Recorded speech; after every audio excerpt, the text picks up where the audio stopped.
बिस्मिल्लाहिर्रहमानिर्रहीम। नाज़रीन, मैं हूँ खालिद पेचोरी। फोरम खुश वतन के साथ हाजिर खिदमत हूँ।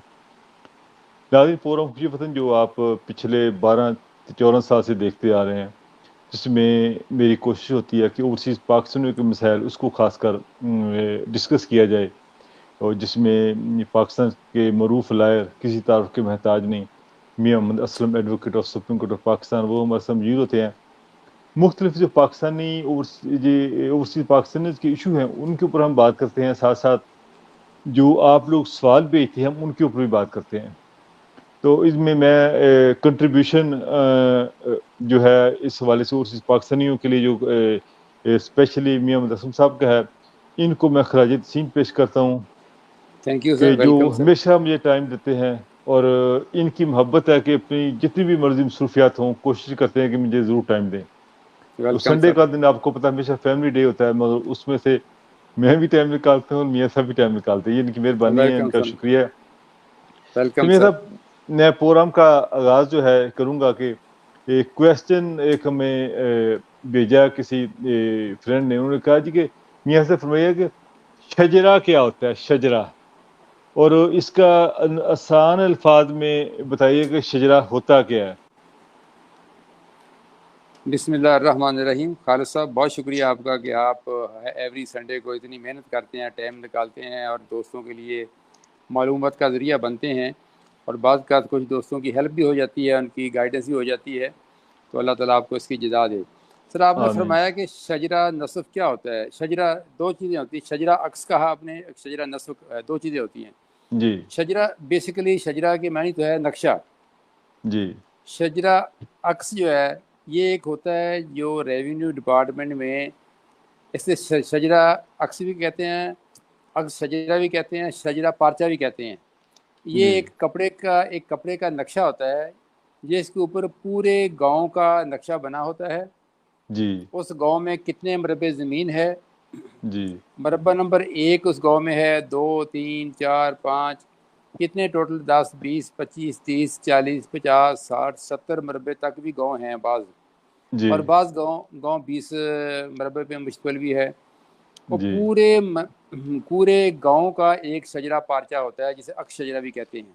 जी। उसमें पूरे मरबे के, पूरे गांव की सड़कें, पूरे गांव के खाल, जी। पूरे गांव की जो दीगर सरकारी होती हैं प्रॉपर्टी मखसूस बराए, यानी ये एक एक गांव के अंदर एक मरबा, विलेज के अंदर एक मरबा होता है आबादी के लिए, वो भी मेंशन जी। होता है। उसके साथ कोई एडिशन आबादी के लिए जगह मखसूस होती है, वो भी नक्शे में शामिल होती है। उस गांव में कितनी सड़कें हैं, हर मरबे के बाद सड़क है या 2 मरबे के बाद सड़क है, क्योंकि जी। दही सड़क जो होती है वो नॉर्मली 2 करम की होती है। जी। 2 करम मीन 11 फुट की होती है। जी। इस तरह जो खाल होता है जिससे पानी गुजरता है, उसको वाटर कोर्स कहते हैं। उसकी भी जो लैंड है हर मरबे में डिफ़ाइन होती है, वो होती है 2 करम, यानी 11 फुट होता है। यानी जी। खाल के सेंटर से आप लेंगे तो एक करम दाएं और एक करम बाएं, 2 जी। करम में वो खाल मूव करता है। इस जी। तरह वो पूरे गांव का एक नक्शा, जिसमें पूरे गांव की जितनी ज़मीन होती है वो उसके ऊपर मेंशन होती है। जी। उसमें 5 मरबे हैं, 10 मरबे हैं, 20 हैं, 30 हैं, 40 हैं, 50 हैं। दूसरा, उस गांव में जितनी लैंड किसी भी शेप में होती है, उसका वो उस पर तज़किरा होता है, जिक्र होता है। जी। फिर उसके ऊपर एक तरफ गाइडेंस होती है। वो जो ब्लू कलर है वो खाल को शो करेगा, जो रेड कलर है वो सड़क को शो करेगा। जी। और फिर उसमें मरबे के किले भी लिखे होते हैं। एक जी। मरबे में कितने किले हैं, नॉर्मली एक मरबे में 25 एकड़ होते हैं, किले होते हैं। जी। जी। क्योंकि हमारी तकसीम जो है किला की है, लेकिन जी। किला होता है 8 कनाल का भी किला होता ना। है, जी। 8.5 कनाल का भी किला होता है, जी। 8 कनाल का भी किला होता है। स्टैंडर्ड किला जो होता है वो होता है 8 कनाल 18 मरले का। जी। वो 40 करम एक तरफ को होता है, 40 करम एक तरफ को होता है, यानी जी। चारों साइडों से वो 40-40 करम होता है। वो 1 एकड़ कहलाता है, एक किला कहलाता है। और उसकी जी। जो लैंड है वो 8 कनाल 18 मरले होती है। बाज़ का ड्यू टू सड़क या खाल, उसकी जो मेजरमेंट है वो एकड़ से 8-18 से कम हो गया, 8-10 भी हो सकती है, 8-9 भी हो सकती है, 8-5 भी हो सकती है, 8 कनाल भी हो सकती है। जी लेकिन जो एकड़ है ये एक सर्टिफाइड इकाई है, एकड़ में होते ही 8 कनाल हैं। जी नॉर्मली आधा मरबा जो ज़मीन होती है उसमें 100 कनाल ज़मीन होती है और उसमें 12.5 एकड़ होते हैं। जी और इस तरह सारे 12.5 एकड़ कहा जाता है या 12.5 किले कहा जाता है। लेकिन बाज़ का तो वो 12.5 किले की एकड़ की बजाय वो 14 एकड़ होते हैं, 13 एकड़ होते हैं। जी यानी एकड़ की जो मेजरमेंट है वो है 8 एक कनाल पे मुश्तमिल 1 एकड़। एक जी किला जो है बाज़ का 8-18 का भी होता है। अगर जी सारे किले 8-18 के हैं तो फिर इस तरह आपकी हर एकड़ में 1 पौना कनाल 2 मरले कम कनाल ज़्यादा होती है। जी इस तरह वो 24-25 कनाल 20 कनाल ज़्यादा हो जाती है, यानी वो 25 एकड़ की बजाय वो 27 एकड़ का भी कनाल मरबा हो जाता है। इस तरह वो जी शजरा पार्चा जो है वो एक नक्शा है, वो एक मैप है जो पूरे गांव की ज़मीन को शो करता है। Along with all the land मखसूस पर्टिकुलर पर्पज़, वो कब्रिस्तान है, कोई जी लैंड मखसूस बड़ा ईदगाह है, स्कूल है, जो भी उसमें मेंशन होता है हर चीज़ उसमें अंदर मेंशन होती है। उसको इस नक्शा शजरा अक्स शजरा भी कहते हैं, शजरा पार्चा भी कहते हैं। जी एक होता है शजरा नस्ब, जी वो थोड़ी डिफरेंट चीज़ होती है। शजरा नस्ब होता है कोई ये हर पटवारी हर मालिक का ओनर का बनाता है अपनी बुक के अंदर। जी मसलन एक कोई ए फ़र्द जो है वो ज़मीन का मालिक है 1 एकड़ का, जी सॉरी 1 मरबे का मालिक है। तो आगे उसके 3 बेटे हैं, 3 बेटियां हैं। जी तो उसका ऊपर लिखता है नाम मालिक ए, नीचे उसके बनाता है लाइन लगा के 3 बेटे 2 बेटियां, 2 बीवियां या 1 बीवी। तो उसको शजरा नस्ब कहते हैं। किसी एक ओनर का जो विरासत का इंतकाल होने से पहले एक शजरा नक्शा बनाते हैं, उसे जी कहते हैं शजरा नस्ब। जी अक्स शजरा भी कहते हैं उसे। जी यानी वो उसे कहते हैं शजरा नस्ब, यानी नस्ब उसकी नस्ब जो है ना वो उसके मेजर करते हैं।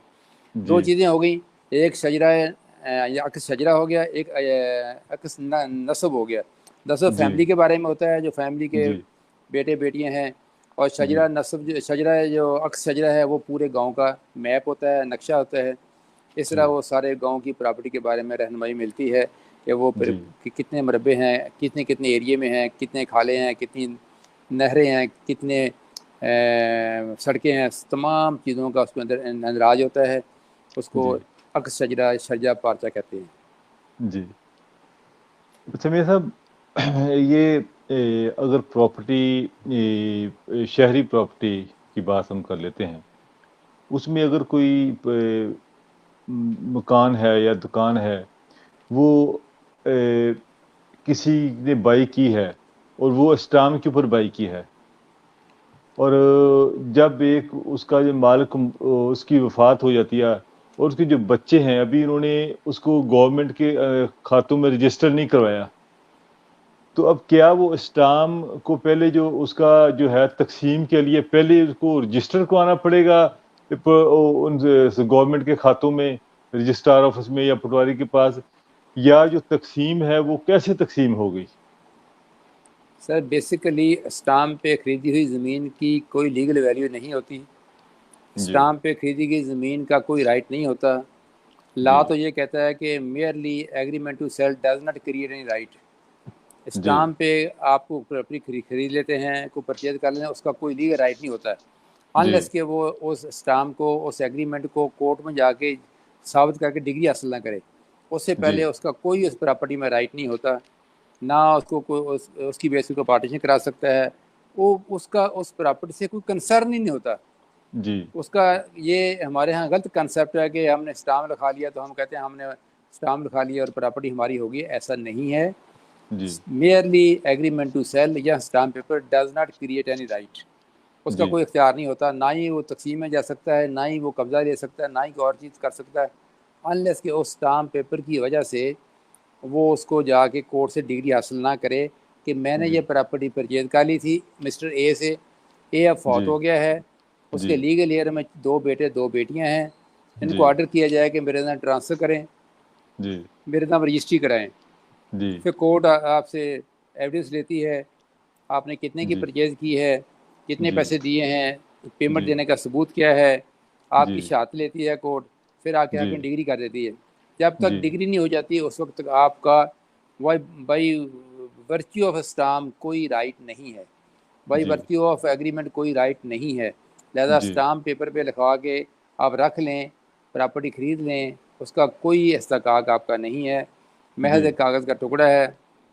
जब तक आप उसको बेस बना के अदालत से कोई डिक्लेरेशन ना लें, उस जी एग्रीमेंट की कोई अहमियत नहीं, उससे कोई तकसीम नहीं करा सकता, कोई कब्जा नहीं ले सकता, उसका कोई राइट जी नहीं है। जी। तो मेरा साहब ये आपने बड़ी आज ज़बरदस्त बात बताई। बहुत सारे जो हमारे ओवरसीज़ पाकिस्तानी हैं, जब उनके साथ कोई धोखा होता है, कोई फ्रॉड होता है, वो यहीं से स्टार्ट होता है।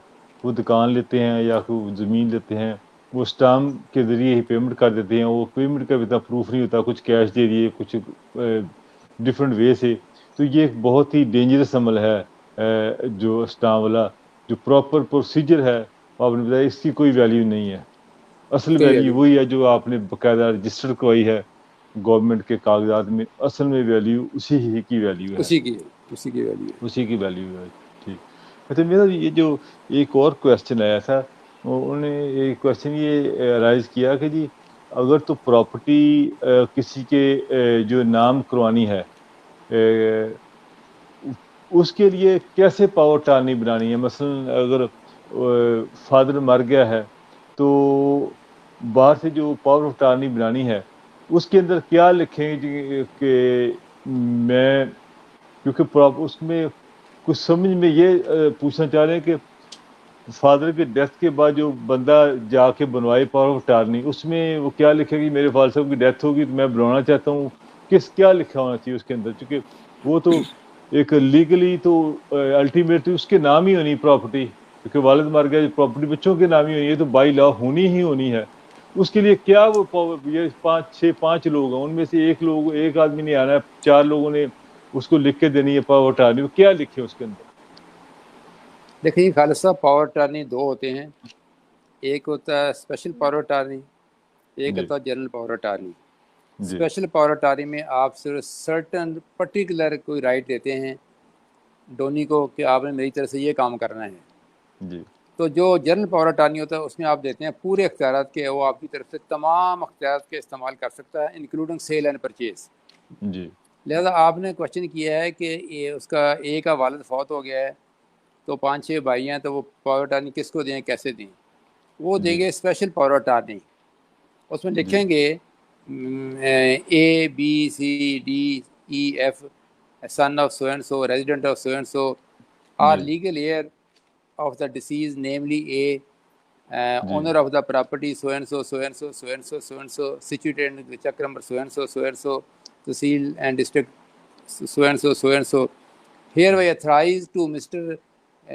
Z to enter our Virasat mutation, inheritance mutation in the revenue record. हम इसको ऑथराइज़ करते हैं, अख्तियार देते हैं कि ये अपने रेवेन्यू रिकॉर्ड में इसकी इंदराज कराए, हमारी विरासत का इंदराज कराए, वहाँ स्टेटमेंट दे, बयान करे, वट एवर द रिस्पॉन्सिबिलिटी और लीगली उस पर हैं वो पूरी करे। आप जी उसको स्पेशल पावर अटॉर्नी देंगे। अगर जी ना भी दें तो कोई एक फ़र्द भी जाके सबके नाम पे करवा सकता है, लेकिन जो पावर टारनी प्रॉपर्टी के बगैर भी, यानी कि भी हो सुनो कि सकती है, कोई अगर रुकावट नहीं है। पावर टारनी एक आदमी चला जाए, बाकी चारों के नाम बता दे, जाके आईडी कार्ड दे दे, वो दे के कहे कि जी हाँ, ये। इसका आजकल थोड़ा चेंज हो गया है। जी आजकल लॉ में तब्दीली ये कर दी है कि आपने एक ही प्रॉपर्टी जो बच्चों के नाम ट्रांसफ़र करानी है बाय वर्च्यू ऑफ द जी विरासत, जी आपने पहले तो उनका लेना है FRC, जी family registration certificate from the NADRA. जी वो नादरा में एक रिकॉर्ड होता है कि ए के बच्चे कितने हैं, ABC हैं, बेटियां कितनी हैं, DEF हैं, उसकी जी बेवा कितनी है, बीवी कितनी है, एक है, दो हैं, जी जिंदा है, फौत हो जी गई, उनके पास सारा रिकॉर्ड होता है। वो एक देते हैं FRC, फैमिली रजिस्ट्रेशन जी सर्टिफिकेट, वो जी आजकल जी लेना ज़रूरी है। जी उसके बगैर प्रॉपर्टी की विरासत का भी इंदराज नहीं करते। जी बाज़ का FRC सही नहीं बना होता है, जी उसमें कोई बेटी है, उसकी शादी हो गई है, उसका जी नाम उसमें बाद का ऐड नहीं होता, जी या कोई बेटा बहुत अरसा पहले मुल्क से बाहर चले गया, उसका नाम ऐड नहीं होता। जी ऐसी सूरत में पहले उनका नाम ऐड कराना पड़ता है जी एफआरसी में। तो फिर जी एफआरसी की कापी लेनी पड़ती है, फिर जी जाके देनी होती है आपने पटवारी को कि ये हमारे लीगल एयर्स हैं, ये उनके जी आईडी कार्ड हैं। आईडी कार्ड देने का मतलब होता है करेक्ट नेम क्या है। किसी जी का नाम अब्दुल रशीद होता है, किसी का मोहम्मद जी रशीद होता है, किसी का जी रशीद चौधरी होता है। इससे नाम में फ़र्क पड़ जाए, कल को प्रॉपर्टी ना बेच सकता ना इस्तेमाल कर सकता है। जी आईडी कार्ड देने का मकसद ये होता है कि आपके पर्टिकुलर करेक्टली दर्ज अंदराज हो जाएं, जी दर्ज हो जाएं। जी इसलिए वो आपसे एफआरसी मांगते हैं कि क्या जी आप रिकॉर्ड में भी लीगल एयर हैं। जी बाज़ लोग, हमारे यहाँ शिकायत ये आई है कि 4 बेटे हैं, 2 मुल्क से बाहर हैं, 2 यहाँ हैं। तो यहाँ वाले अपने नाम पे करा लेते, कहते बताते ही नहीं कि 2 बेटे और भी हैं, जी या 2 बेटियां मुल्क से बाहर और भी हैं, ये बताते ही नहीं हैं। इस तरह इस चीज़ को रोकने के लिए उन्होंने एफआरसी का लाजमी करार दे दिया है कि आप एफआरसी लें, फिर जाके आप सरी विरासत का इंतकाल कराएं। जी लेकिन ज़रूरी ज़मीन के लिए ये शराइत हैं। जो अर्बन लैंड है उसके लिए शराइत डिफरेंट है। उसके लिए आपको डिक्लेरेशन ऑफ लीगल एयर भी देना पड़ता है। मतलब आपकी ज़मीन है सीडीए में है, जी एलडीए में है, जी एफडीए में है, एमडीए जी में है, केडीए में है, तो जी फिर आपको डिक्लेरेशन ऑफ लीगल एयर लेना पड़ता है कोर्ट से कि ये मिस्टर ए फौत हो गया है, उसके जी ये 3 बेटे हैं, 3 बेटियां हैं, तो जी इसको डिक्लेयर किया जाए। कोर्ट आप जी दावा फाइल करते हैं, कोर्ट उसमें नोटिस करती है, जी अखबारी इश्तहार करती है, भी जी किसी को इतराज़ है तो आप बताओ। तो फिर वो कोर्ट आपकी 2 अफराद की एविडेंस लेके फैसला कर देती है कि ये जी ए फौत हो गया है, उसके 2 बेटे हैं, 2 बेटियां हैं, 1 बेवा है, ये वही उसके लीगल एयर हैं। वो जी उसे कहते हैं डिक्लेरेशन ऑफ लीगल एयर्स, वो लगाते हैं। जी वो फिर वो प्लस एफआरसी जाके देते जी हैं सीडीए में, एफडीए में, एलडीए में। फिर वो उसकी ना विरासत का इंतकाल करते हैं। नॉर्मली जो प्रॉपर्टियां शहर की हैं, जी जिनमें जो प्रॉपर्टियां ये डेवलपमेंटल इदारों की हैं, वहाँ जी वो सिंपल इंतकाल नहीं करते, सिंपल ट्रांसफ़र नहीं करते, वो सारे पेपर लेने के बाद ट्रांसफ़र करते हैं। लिहाजा वहाँ डिक्लेरेशन और लीगल एयर लेना भी ज़रूरी है, और एफआरसी भी लेना ज़रूरी है। आईडी कार्ड तो लाजमी होते ही होते हैं। ये उनका जी तरीक़ाकार है। जी जी लाइक नॉर्मल अगर किसी ने विरासत हो उसके लिए शहर की प्रॉपर्टी में दुकानों वगैरह में फिर इन चीज़ों की ज़रूरत नहीं पड़ती। जस्ट बंदा शहर एक की शहर की प्रॉपर्टी, अर्बन प्रॉपर्टी और डेवलपमेंट इदारों की प्रॉपर्टी में जिस चीज़ों की ज़रूरत पड़ेगी, ज़रूरी ज़मीन के लिए सिर्फ एफआरसी और उनके आईडी कार्ड काफ़ी हैं। शहर की प्रॉपर्टी के लिए फिर ये आईडी का कोर्ट में जाना ज़रूरी है। ज़रूरी है, क्योंकि कोर्ट कहती है जी नहीं, डिक्लेरेशन लेके आओ फिर हम आगे चलेंगे, वरना वो नहीं ट्रांसफ़र करते प्रॉपर्टी। कनाल का प्लाट आपके एलडीए में, तो वो जी आपसे कहेंगे भैया एफआरसी लाओ और जी डिक्लेरेशन ऑफ लीगल एयर की डिग्री लाओ कि कोर्ट ने आपको डिक्लेयर किया कि वाकई इसके 4 लीगल एयर हैं, एक बेवा है। फिर वो जी 5 के नाम ट्रांसफ़र कर देते हैं। जी ये तरीकाकार है। जी बेहतर। जी मेरा साहब दूसरा ये भी एक क्वेश्चन और आया था कि जो पाकिस्तान में स्पेसिफिकली ये जो एक क्वेश्चन मेरे ज़हन में तभी निकल गया, वो पहले कोई दोबारा आ थोड़ा सा जाएगा, था। कोई बात नहीं, और शुरू हाँ कर जी, लें। इन द मीन टाइम ये फरमाइए कि नैब की जो तरमीम हुई हैं, ये क्वेश्चन चलिए एक ये कर लेते हैं थोड़ा सा। नैब की तरमीम जिस तरह आपको पता सुप्रीम कोर्ट के अब जज साहब ने वो सारी बहाल कर दी हैं दोबारा, उनमें से एक तरमीम जो है वो छोड़ दी है कि जितने ब्यूरोक्रेट हैं उनको नहीं आज डाला जाएगा, बाकी सियासतदान बाकी सारे उनको छोड़ दिया। इसकी क्या वजह? देखें जी, हमारे यहाँ एक प्रॉब्लम है। हमारे यहाँ रूल ऑफ लॉ नहीं है, हमारे यहाँ सुपरमेसी ऑफ कॉन्स्टिट्यूशन नहीं है, जी हमारे यहाँ इंडिपेंडेंट एंड स्ट्रॉन्ग जुडिशरी नहीं है। जी हमारे यहाँ कोई भी काम करते वक्त उसमें अपना ज़ाती इंटरेस्ट देखा जाता है कि हमारा ज़ाती इंटरेस्ट कितना है, उसके मुताबिक ही जी चलते हैं। ना अदलिया इतना फेयरली फ़ैसले करती है और ना ही जी अदारे करते हैं। जब भी जी कोई अदारा फ़ैसला करता है तो वो अदारा उस फैसले के अंदर अपने लिए लूप होल रख लेता है।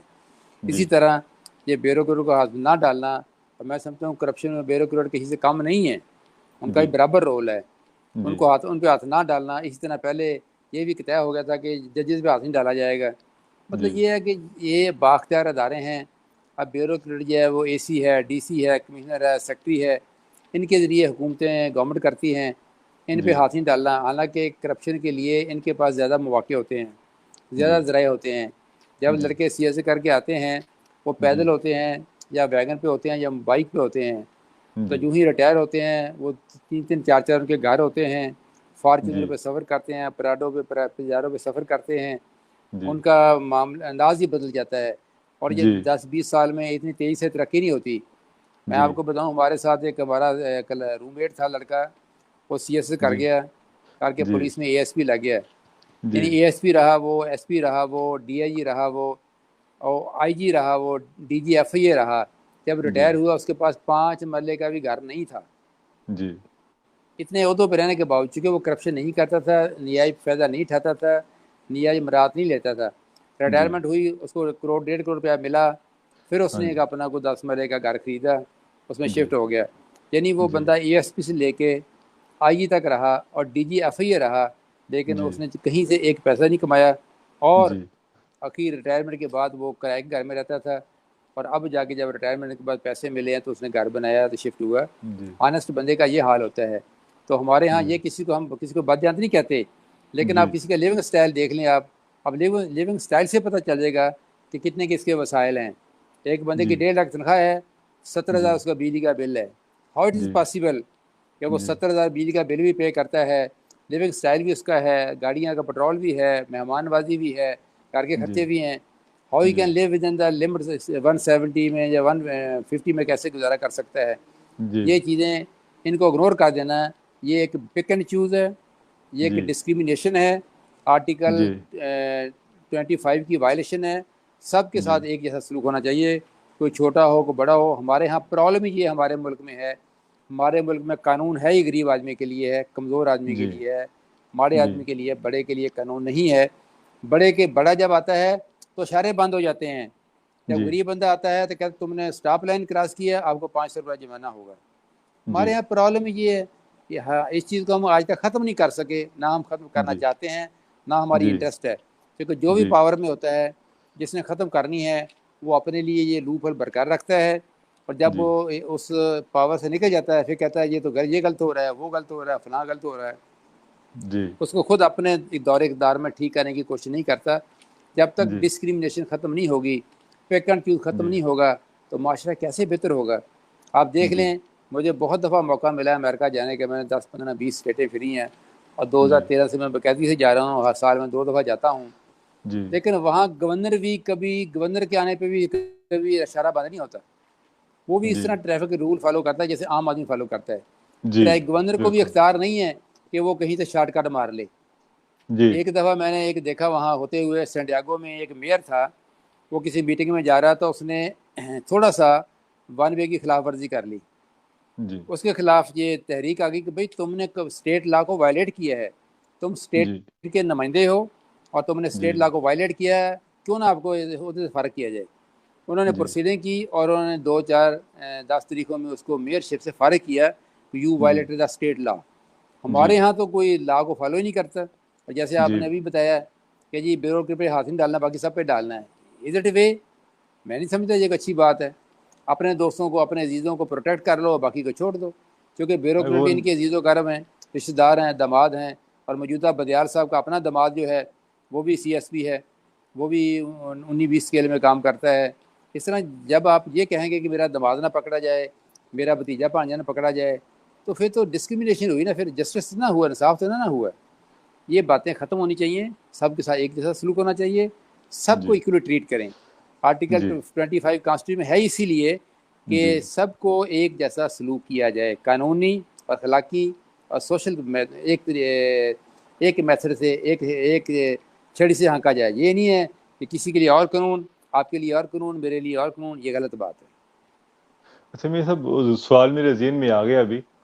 सवाल ये था कि एक खातून की तरफ से सवाल आया था कि अगर एक से शोहर से शादी कर ली और फिर डिवोर्स ले ली, और डिवोर्स लेने के बाद दोबारा फिर उसका ज़हन बन गया कि मुझसे गलती हुई है तो मैंने शादी करनी है, तो लीगल प्रोसीजर क्या है इसका?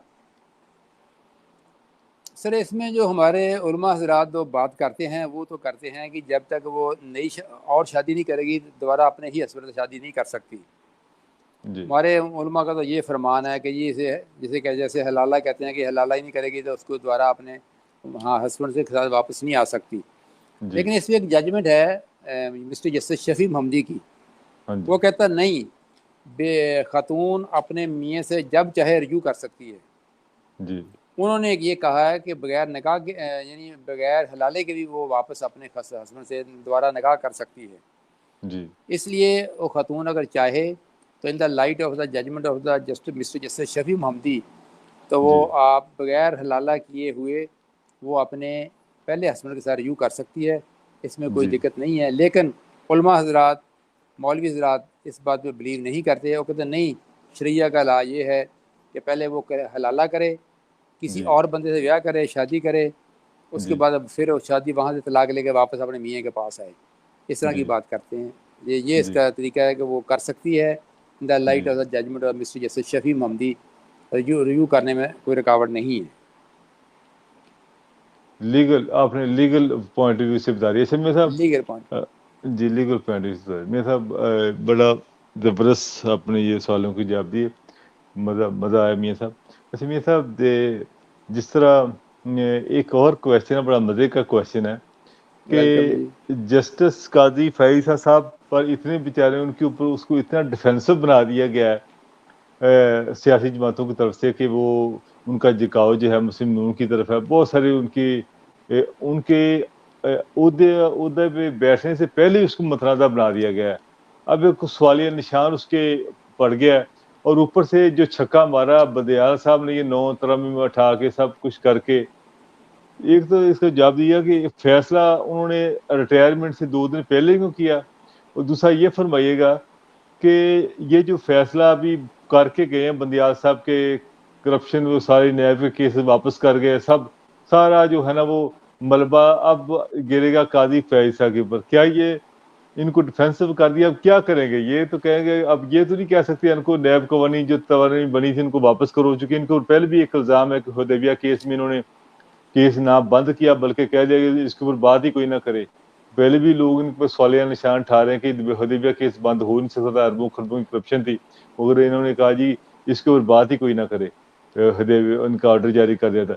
अब ये क्या आके इस किस्म का और कहते हैं जो नैब के हवाले से जो करप्शन, जिस तरह इन्होंने अपने ज़ाती मफाद के लिए सरकारी लोगों ने सारे नैब कवानी चेंज किए, सब कुछ किया, जो बंदियाल साहब ने उनको वापस कर दिया, तो अब ये क्या करेंगे? अब इनके ऊपर से बहुत बड़ी ज़िम्मेदारी आ गई है जी। इनको वो कहते हैं कि नहीं वो ठीक था, गलत कवानी जो पास किए थे वो ठीक थे, उनके पास राइट था, वो चेंज कर सकते थे। क्या करेंगे ये? क्या सवालिया निशान नहीं बन गया इनके? क्या समझते हैं आप इसके ऊपर? खालिद साहब, जज का जो इख्तियार है वो आखिरी दिन तक, जब तक उसकी रिटायरमेंट नहीं होती, फैसले कर सकता है। ये कहना है कि 2 दिन पहले फैसला क्यों किया, 2 दिन पहले भी उसके पास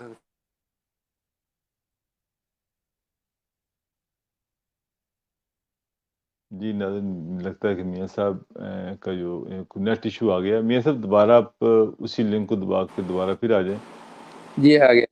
सर इसमें जी, जी। गुजारिश है ये कहना कि जी ये 2 दिन पहले फैसला क्यों कर दिया, 1 दिन पहले जी, क्यों कर दिया, ये कोई जस्टिफाई नहीं है। क्योंकि जी, जज जिस दिन उसकी रिटायरमेंट नहीं होती तब तक वो जज है, फैसले करना उसकी ड्यूटी में शामिल करने चाहिए, इसमें कोई ऐसी बुरी बात नहीं है। सेकंडली बात आपने कहा कि ये मलबा उस पर डल गया है, ये मलबा नहीं है। ये तो उन्होंने एक नए लॉ में जो अमेंडमेंट की थी वो ख़त्म कर दी हैं। ये तो अगर जी, प्रॉब्लम आएगा तो सियासतदानों को आएगा जो नैब ज़्यादा लोग हैं, जिनके ऊपर नैब के केसेस हैं। इसका फैज़ी साहब को असर नहीं पड़ेगा, ना उसको कोई प्रॉब्लम आएगा। ये तो इम्प्लीमेंटेशन करनी है अदारों ने। ये तो नैब के इख्तियारात में इजाफा हो गया। पहले नैब के इख्तियारात को ख़त्म कर दिया था by virtue of the amendment. क्योंकि हमारे जी, यहाँ सियासतदान मोस्टली इन्वॉल्व करप्शन में, बादयानती जी, में, डिसऑनेस्टी में मुलवस हैं। तो इसलिए उन्होंने ये लॉ बनाया था ताकि इस लॉ से हमारी जान छूट जाए। क्योंकि इसमें पीपल पार्टी भी मुलवस है, इसमें नून लीग भी मुलवस है, इसमें बाकी जमातें भी मुलवस हैं। तो तमाम पार्टियों के लीडरान इसमें मुलवस हैं। तो इसको ये लॉ में अमेंडमेंट करने के बाद इनको सबको उन्होंने फ़ारग कर दिया था। अब ये है कि वो केस दोबारा खुल जाएंगे, सबके जी, द्वारा खिलाफ प्रोसीडिंग होंगी, जिसकी जो सज़ा बनती है। तो कोर्ट, ये लोअर कोर्ट में जाने हैं, हाई कोर्ट सुप्रीम कोर्ट में नहीं जाने केस ये। और जी, सुप्रीम कोर्ट के पास उसके बाद ये अभी जाएंगे नैब जज के पास जाएंगे, उसके बाद जाएंगी अपीलें, जाएंगी हाई कोर्ट में जाएंगी, फिर जाके सुप्रीम कोर्ट में आएंगी। इसलिए कोई इसके ऊपर कोई ऐसी बर्डन नहीं है। अदालतें फैसले करती थी, लेकिन बर्डन है अदारों के ऊपर। अदारों ने जी, इम्प्लीमेंट करना लॉ को। अगर नहीं जी, इम्प्लीमेंट करेंगे तो अदारे अपनी जगह पे अपनी ड्यूटी परफॉर्म करेंगे, नहीं करेंगे तो कोई जो गरीब पर्सन है वो कोर्ट जाएगा कि जनाब अदारे काम नहीं कर रहे, तो जी कोर्ट उनको डायरेक्शन देगी भी आप एज पर लॉ काम करें। लिहाजा जी इस पर मैं नहीं समझता कि कोई इस पर बर्डन है। फैज़ ईसा अपराइट आदमी है, ऑनेस्ट आदमी है, उसकी रिप्यूट बहुत अच्छी है और हो एक्सपेक्ट किया जाता है कि वो इंशाल्लाह अच्छे अच्छे फैसले करेंगे जी मुल्क को कौम के इंशाल्लाह इंटरेस्ट में, जुडिशरी के इंटरेस्ट में, ताकि जिससे मुल्क कौम तेज़ी से तरक्की करेगा। जी। नाज़रीन, आज का फ़ोन आपने सुना जो काफ़ी जो क्वेश्चन थे आप लोगों के वो भी मैंने मियाँ साहब से किए। मियाँ साहब, मैं तहे दिल से मशकूर हूँ आपका कि आप थैंक यू छुट्टी वाले सर। दिन में हमें टाइम देते हैं। बहुत वेलकम खालिद सर, शुक्रिया। You are welcome. और नाज़रीन, किसी के दोस्त के ज़हन में कोई क्वेश्चन हो तो आप हमें व्हाट्सएप भेज सकते हैं। पूरी दुनिया से दोस्त हमें क्वेश्चन भेजते हैं, मुख्तलिफ ममालिक से। और कोई भी दोस्त फ्री ऑफ चार्ज मशवरा भी लेना चाहता है तो मियाँ साहब का फ़ोन नंबर जो है मुझसे ले सकते हैं। मियाँ साहब के जो है व्हाट्सएप नंबर भी अवेलेबल है। और जब मैं प्रोग्राम के बाद इनका डिस्क्रिप्शन में नंबर भी लिख दूँगा, तो वहाँ से भी आप नंबर ले सकते हैं। नाज़रीन, इंशाल्लाह नेक्स्ट जो है संडे फिर मुलाकात होगी। मियाँ साहब, एक बार फिर आपका शुक्रिया। इंशाल्लाह thank you sir. Next Khalid Sunday साहब फिर बहुत मुलाकात होगी। शुक्रिया। अल्लाह निगहबान। मैं अल्लाह निगहबान। पाकिस्तान जिंदाबाद। जिंदाबाद।